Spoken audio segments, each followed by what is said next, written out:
சர்க்குருவே சரணம், சர்க்குருவே போற்றி, சர்க்குருவே துணை. அனைவருக்கும் வணக்கம். அடியேன் திருப்பூர் ஞானசபையில் இருந்து சூர்யா சீடன். இன்று 27/9/2025 சனிக்கிழமை. இன்று திருப்பூர் ஞானசபையில் அன்னதானம் நடந்தேறவில்லை. அதற்கு காரணம், திருப்பூர் ஞானசபை அமைந்திருப்பது வாடகை கட்டிடத்தில் இருக்கிறது. வாடகை கட்டிடத்தில் இருந்து தான் இந்த செயலை இறைவன் செய்து கொண்டிருக்கிறார். சொந்த இடத்துக்கு மாறுவதற்கான முயற்சிகள், பிரார்த்தனைகள் நடந்து கொண்டிருக்கிறது. இந்த கட்டிடத்தின் உரிமையாளர் அழகிரி அம்மாள் இன்று காலை 3 மணிக்கு காலமானார்.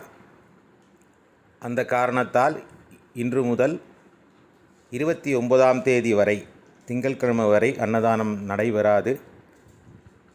30ஆம் தேதி செவ்வாய்க்கிழமையில் இருந்து மீண்டும் அன்னதானம் தொடர்ந்து தினமும் நடக்கும். உதவி செய்த அனைவருக்கும் நன்றிகளை தெரிவித்துக் கொள்கிறோம். எல்லோரும் நலமாக இருக்க வேண்டும் என்கிற பிரார்த்தனையோடு இறை சந்நிதியில் இருக்கிறது. இன்று ஓடும் காணொளியானது பழைய காணொளி. மீண்டும் உதவி செய்ய விரும்புபவர்கள் திரையில் தெரியும் எண்ணுக்கு அழைத்து உங்கள் நிதி உதவிகளை செய்யலாம். இறை சந்நிதியில் இருந்து அருள் பெறுவதற்காக நாம் இறைவனிடம் வேண்டுவது போல் இறைவனுக்காக தொண்டையும் செய்ய வேண்டும் என்கிற செய்தியை மீண்டும் உணர்த்தி, எல்லோரும் எல்லா இடத்திலும் எல்லா செயலிலும் உயர்ச்சியாக இருக்க வேண்டும் என்கிற பிரார்த்தனையோடு நன்றி.